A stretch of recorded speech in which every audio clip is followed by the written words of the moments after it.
Hello there. This is Benny.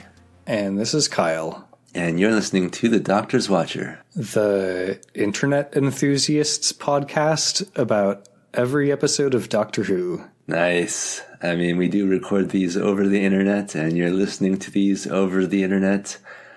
And maybe in the 1960s, maybe it's for the best that they didn't have the internet yet, because I think we're about to find out just how evil it might have been. But before we get into all that, Kyle, this is our second episode that we record on the same day, on May the 4th. And Kyle, I'm just kind of curious, what else have you been up to? So another thing I've been up to recently is watching the Fallout TV show. Oh, nice. Oh, our co-host. Hi, Matilda. Your little cat meat over there.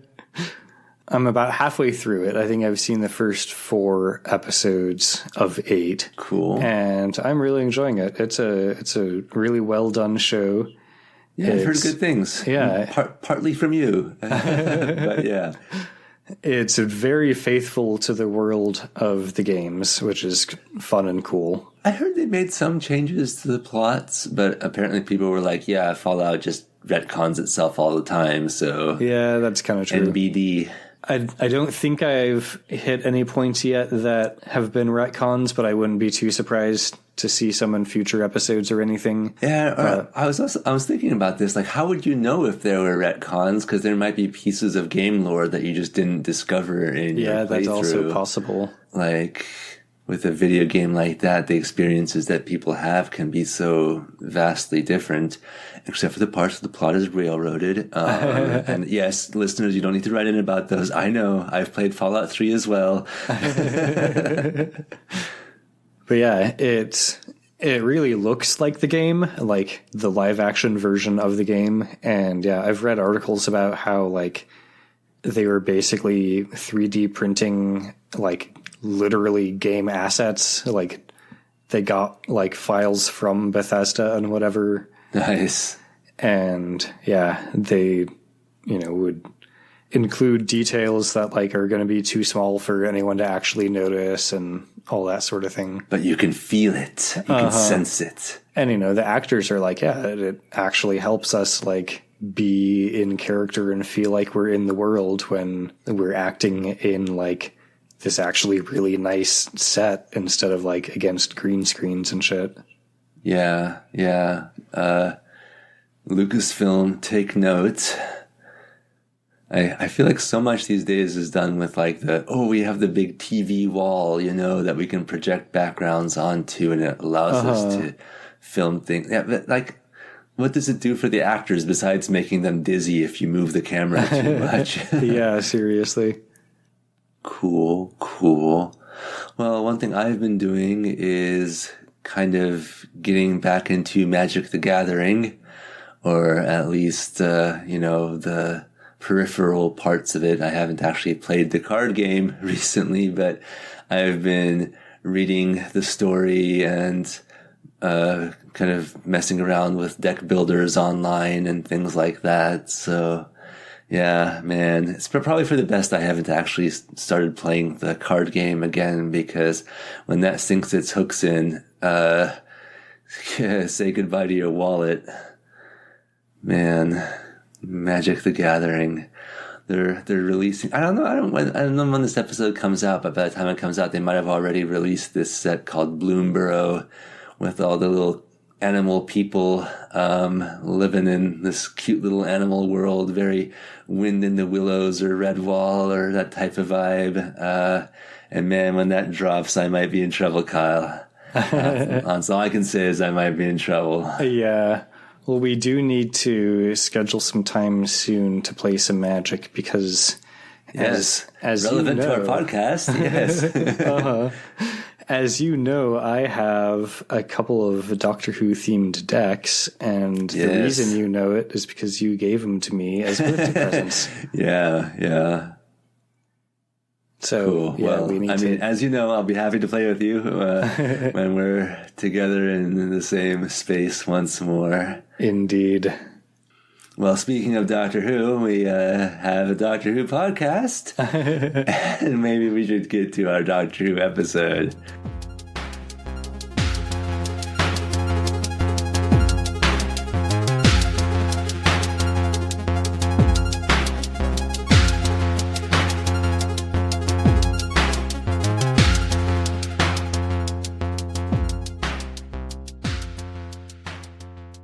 So, Kyle, Season 3, Episode 43. I even know the title, The War Machines Part 2, because the last one was War Machines Part 1, and we kind of know what's coming. Yeah, they kind of decided to make us come up with fun titles instead of doing it themselves.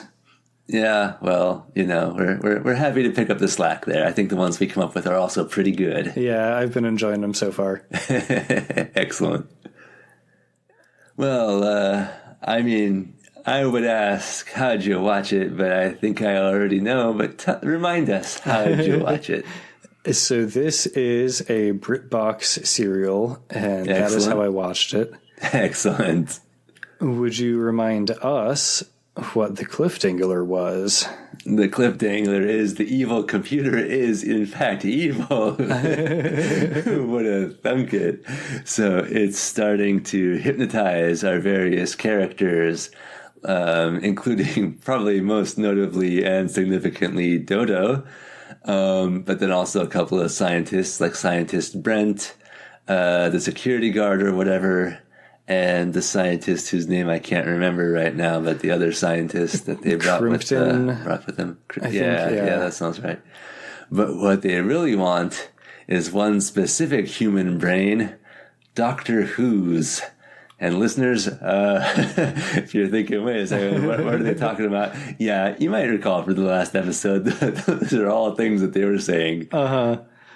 Although it's occurring to me now that maybe they don't mean the Doctor, since both we don't think he's human and his name we don't think is Doctor Who.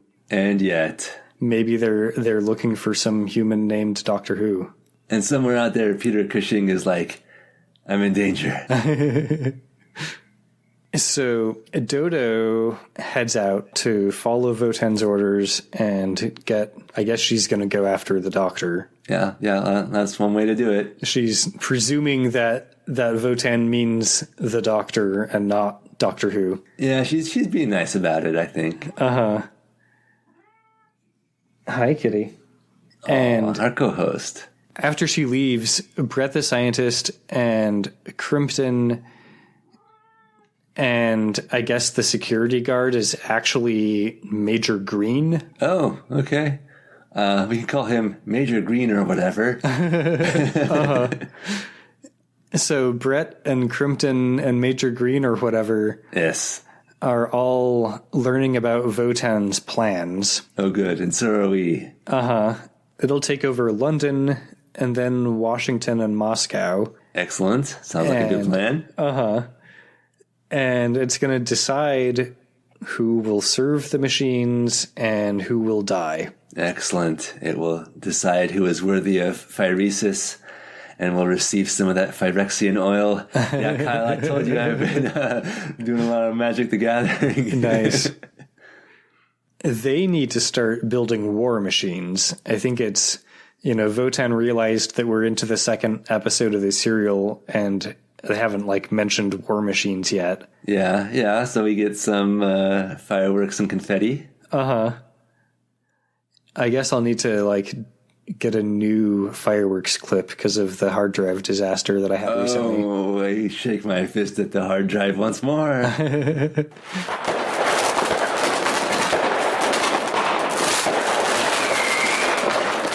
And in order to start building these war machines, they need to enlist a skilled labor force. Excellent. Contact will be made by these people by telephone. When they are on the line, switch them through to thought control. This is the way each person will be enlisted. I like how in the 60s, the worldwide communications network that was going to put us all in danger was telephones. You got your evil switchboard operators or whatever. Or the evil switchboard operating computer. Of course, the eventual goal is meow. Oh, co-host. Is for all computers in the world to be connected to Votan. But in the meantime... Can you imagine that, Kyle? Having all the computers in the world connected.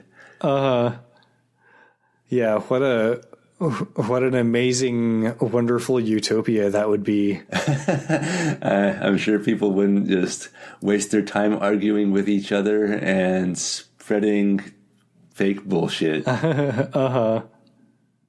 In the meantime, though, before they achieve that goal, they really need to enlist Doctor Who. They're just leaning into it. The Doctor is still at the Inferno Club. He's getting down. He's cutting a rug. He is actually starting to think about calling local hospitals or possibly the police because, nobody still knows where Dodo is. I'm glad he's concerned for her. I feel like, we've mentioned a few times that it feels like the Doctor has grown, and you do love to see it. Yeah, totally. I feel like in previous serials, he'd probably just be like, guess she decided to be in 1960s London now. Yeah. Kitty, the bartender, is like, a cab, fuck the police, don't call them to my bar, please. Excellent. And just then Dodo walks in. She claims to have just gone to see a few friends around the corner. And my best friend, Wotan, he wants to be your friend too. The Doctor, has questions, how did your friends know that you'd be here at the bar and that sort of thing. She basically just brushes them off. Well, maybe the Doctor should look into that a little bit more. Yeah, I don't know if he just rolled poorly on that's probably an investigation check or something, or maybe a charisma check to try to get her to talk. Yeah, could be. And for some reason, Dodo's player and the DM keep winking at each other and passing notes back and forth. Polly and Ben go to get a taxi for Dodo and the Doctor because, they're ready to leave. Yeah. While they're waiting for the taxi, Dodo sees a couple of dudes, watching them. I think it might have been Brett the Professor, but I'm not entirely sure. It wasn't clear to me. But sometimes even when we still have the episodes, sometimes you can't tell what's going on. And you know what, listeners, having seen some of these, clearly these were filmed with not the best cameras, even for the 1960s, to be honest. And sometimes the lighting and stuff is not ideal, or the framing, or Yeah.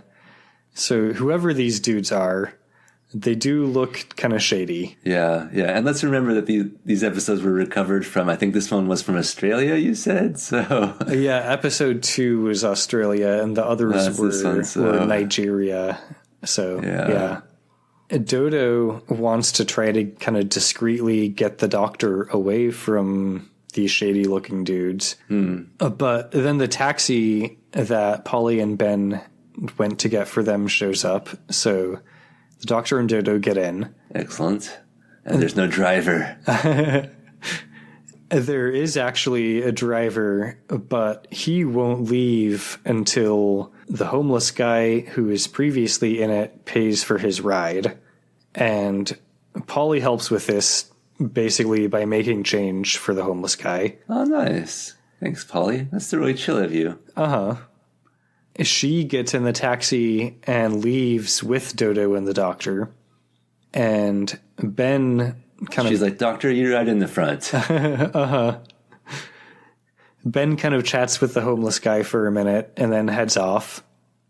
The homeless guy also heads off to, I guess, try to find a place to sleep in a nearby warehouse. Okay. And meanwhile, one of the shady dudes from earlier is on a payphone. Young listeners, that's where there's a phone that's like on the sidewalk, but it's like supposed to be there and in a kind of in a box, and you have to put money in it before you can use it. Yeah, can you imagine? So he's in this payphone and he is reporting that Dodo and the doctor left in a taxi. Dun dun dun. He apparently receives some orders that we don't get to hear. So he acknowledges receiving them and he hangs up the phone and he heads into the same warehouse that the homeless guy went to go try to sleep in. Interesting. I really wonder where they're going with all this. Yeah, inside the warehouse, Brett, the scientist, is directing a bunch of workers as they work on building stuff and welding things and okay. that sort of stuff. So I guess the homeless guy was going to be part of this war machine workforce. Well, he's in the warehouse, the homeless guy, and he's actually still just like sneaking around and trying to find a place to sleep. But, you know, eventually the workforce at the warehouse detects him and they start trying to catch him. He evades them for a while, but they eventually get, you know, close to him and they chase him off screen where he screams, and then everyone's chill and the warehouse gets back to work. And oh, ominous. The camera pans over to show us specifically what they're working on, and it is the shell of what we can presume to be a war machine. Oh, dang. It's basically like a large metal box, you know, probably 6 or 7 feet tall and, you know, kind of not quite cube shaped. And it has a couple of gun arms and like another sort of hammer arm, and there's like a slit in it, so presumably like somebody can be inside the box looking out. I like the hammer arm. That really clinches it in my mind. Yeah, it's cool. Hard drive has failed. All data lost. Templates and midrolls must be recreated. Do not be like the Daleks. Back up your data. Also, tell your friends about this podcast and leave a 5-star rating and review. Now, back to the show. The Doctor, meanwhile, is hanging out with Sir Charles Summer, and they are, I guess it's not meanwhile, because they're actually reading in the newspaper about this homeless guy having been found dead in Covent Garden. Oh, dang. Sir Charles Summer has something else that he wants to talk to the Doctor about, though, which is that 2 of his best people have resigned overnight with no explanation given. Would those by any chance be the professor? Well, I wish I could remember their names better. The 2 professors that were taken over by the machine. We don't get to know who they are because before we get too far into this discussion, Polly shows up and she's apologizing for being late, and Summer... She's apologizing? Summer is like, late for what? And she says that she was sent by Major Green or whatever to fill in as secretary for Summer since his regular secretary is out sick for the day. And he's basically like, yeah, she is, but I don't know how the fuck Major Green or whatever would know that. But very suspicious. Cool. I do actually need a secretary, so, here's your office or whatever. She's like, yes, excellent. The doctor and Summer start talking about computers.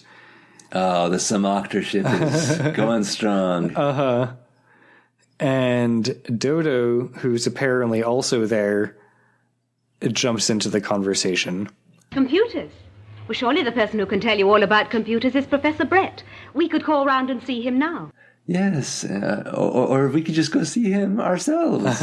Like, maybe that's what call around means. I don't know if people still use that phrase. The doctor says that he thought that she was going to show him around London that morning, but Dodo basically says that she knows that his shit is important, so, they can deal with his shit and have a tour of London later. And the doctor's like, oh, yes, my shit is important, my dear girl.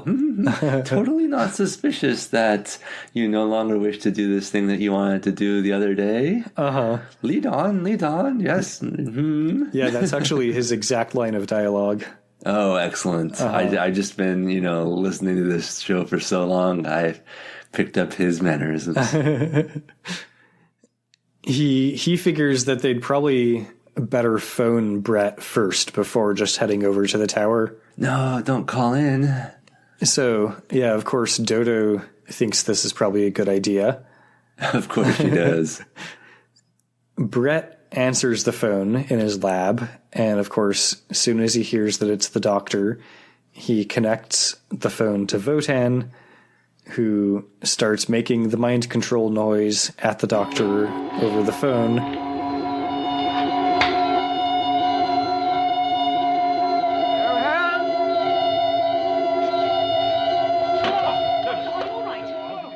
Oh, dang. All right, well, that was a short serial. TPK. We cut to the doctor who holds his head in pain, and he gets off the phone. But did he get off the phone in time?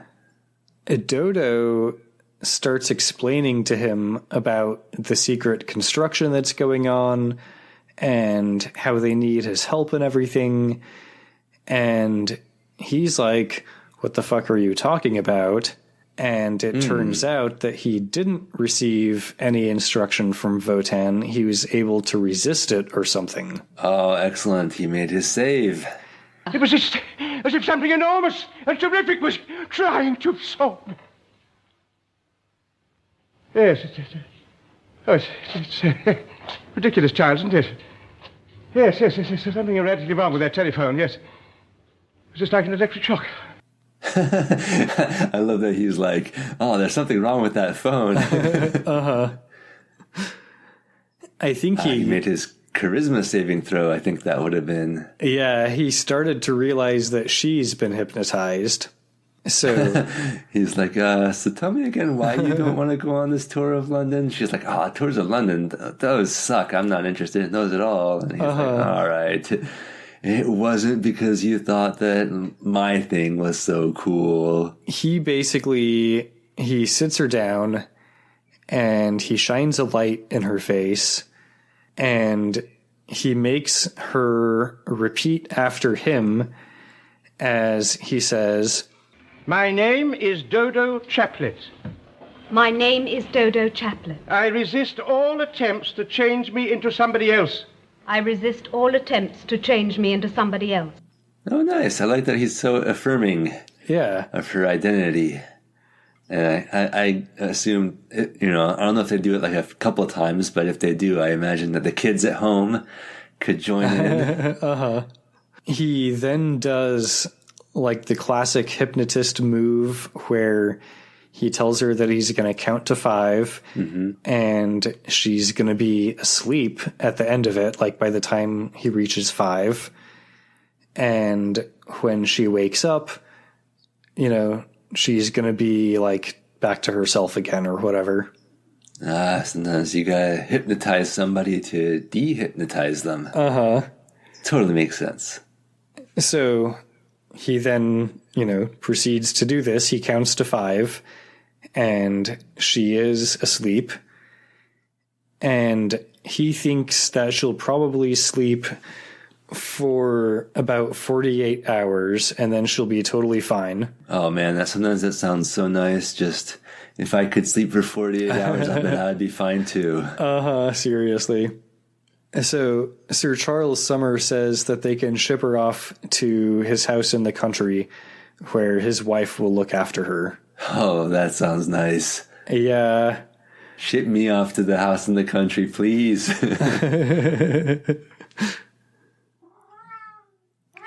Meow. Meow. I'm sure Matilda wouldn't mind going to a house in the country. All those nice chickens to chase.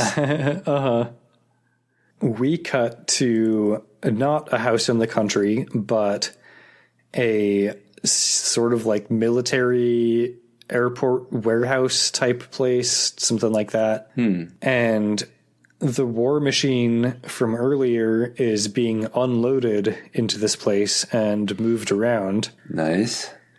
So does it have like wheels? Does it have treads? Does it have little legs? Like, how does this thing get around? It's on wheels, I think. Oh, okay. Well, that's probably the least exciting of those options. And yeah, at this point, workers are just pushing it around. All right. I mean, you said it had arms, so I was kind of hoping it would have legs, but fine. No, it has arms in the sense that Daleks have arms.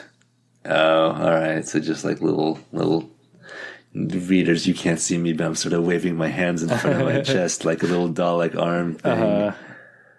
Little gun port things, attachment port. I don't know. Major Green or whatever is there, and he orders a test of the war machine. Excellent. I can't wait to see what this thing can do. So he picks a random worker and orders this worker to stand still. Oh, shit. The worker's like, can you tell me about workman's comp again, please, sir? We do have insurance, right? And don't worry about it. Just stand still. it'll be all fine. Like you won't even have to do any paperwork after. Oh, that's a big relief. Okay, that was really the only thing I was worried about. And yeah, then he orders the war machine into action. Bearing 52. Distance check 30 feet. Elevation 5 feet. Impact fatal. Take aim. Ready to proceed. Observe results. About to fire. Fire!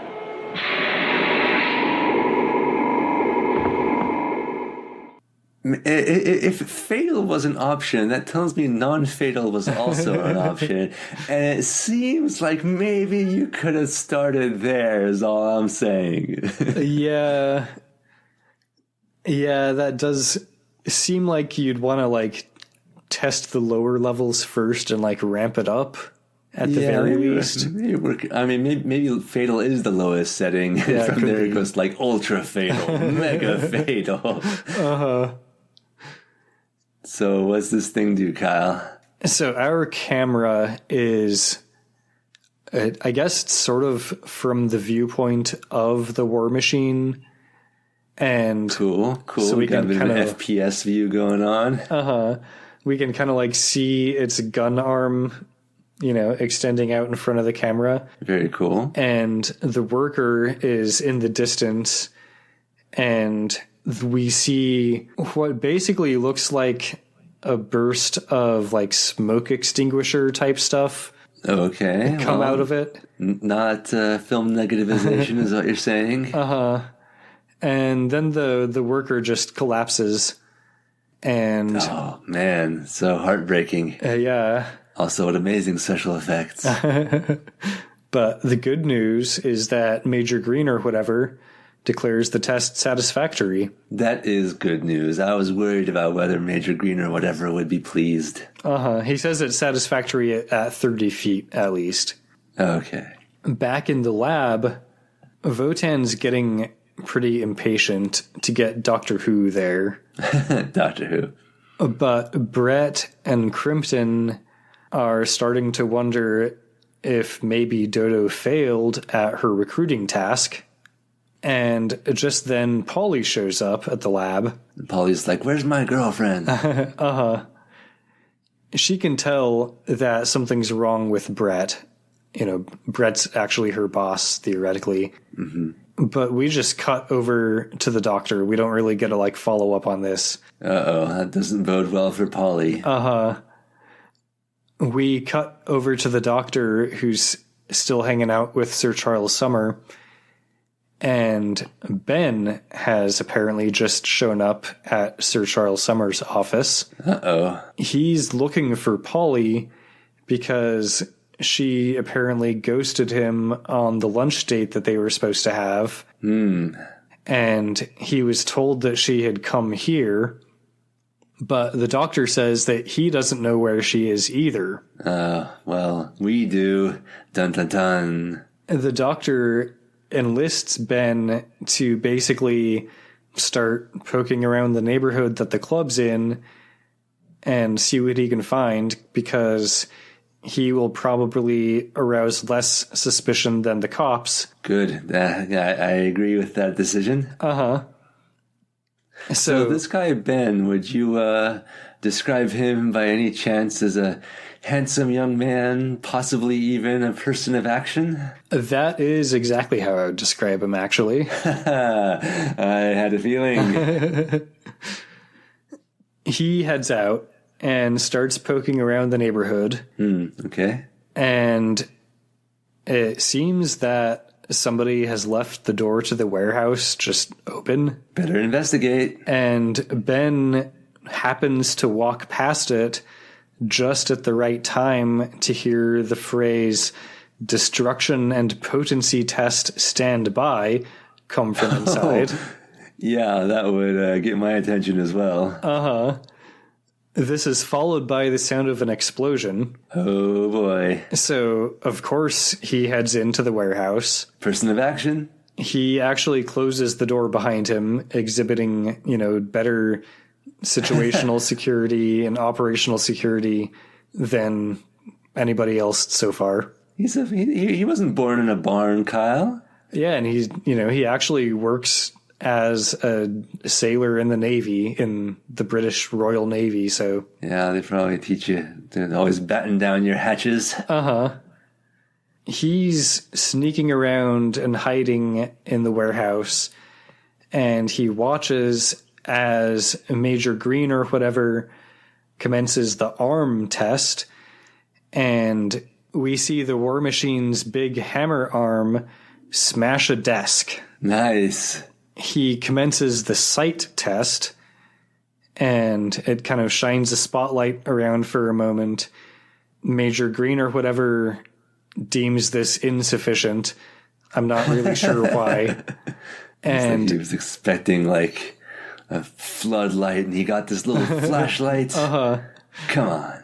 And then he commences the movement test. And so now the War Machine starts driving around. Ooh, very cool.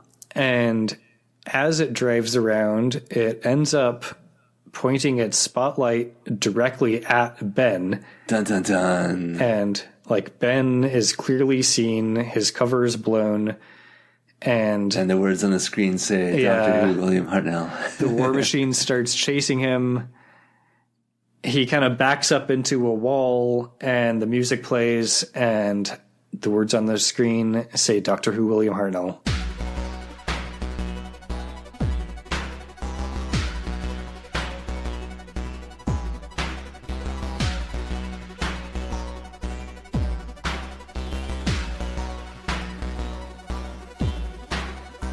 Oh dear. Well, he might have been a person of action, but pretty soon he'll be a person of fatality. Yeah. What's his name? Major Green or whatever says, finish him. It was occurring to me that they tested the gun arm at 30 feet, right? And it worked there. It was all good. 6 squares on a standard D&D grid. Right. I was kind of assuming at the time that, like, going farther than 30 feet is potentially a problem. But I think Ben certainly hopes so. Well, but now the War Machine's getting real close to him, so I'm wondering if maybe closer than 30 feet's going to be a problem. That seems very optimistic of you, Kyle. Well, cool. I mean, I like a good War Machine, you know? I like a good evil computer, as I've said. So, yeah, we got evil scientists. We got this young man who's a person of action, although we'll see if he makes it to the end of the serial to become a new companion. Because cards on the table. I get the feeling that we're on the market for one. Yeah, this has been pretty fun so far. I hope it hasn't been too excruciating to watch, because I know that the pacing sometimes, when you're actually watching them, can be a little less exciting. Yeah, and, in the first episode of this serial, we were talking about how they really crammed a lot into it. I feel like this one didn't have a whole lot in it. Yeah, well, I mean, they smashed the table. What more could you want, Kyle? Yeah, that's fair. Was that like a model, do you think, that they smashed? Or how did they do that? No, it looked like it was actually like a full-size desk or table. Nice. So, yeah. They just hit it with a really big hammer? Yeah, I think they actually built like a War Machine prop with a hammer arm. Nice. Way to use the BBC budget effectively. Well, cool.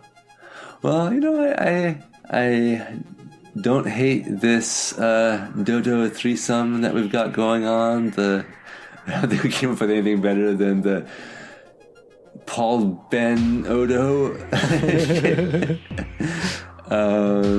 And then we've got the some octar shift, I think we said. Yeah, also good, also quality. And yeah, evil robots or at least war machines and evil computers and mad scientists. So this serial has potential. Indeed.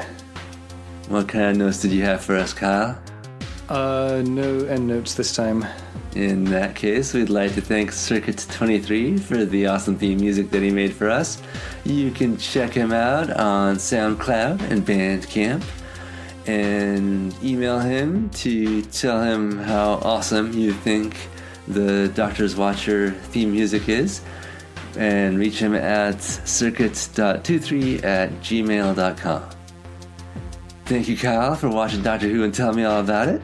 And thank you, Benny, for listening to me talk all about Doctor Who. And thank you, listeners, for listening to me and listening to Kyle talk about Doctor Who. We'd love to hear from you.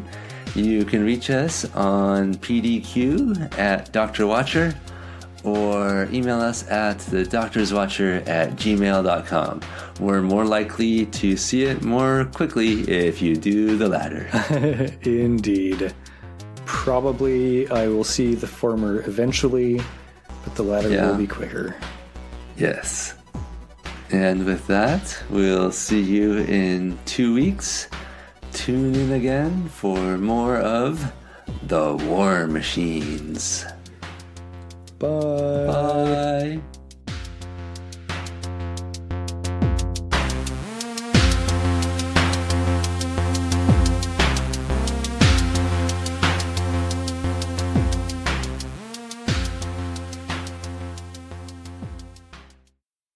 Yeah, and somewhere out there, how am I blanking on his name? Governor Tarkin.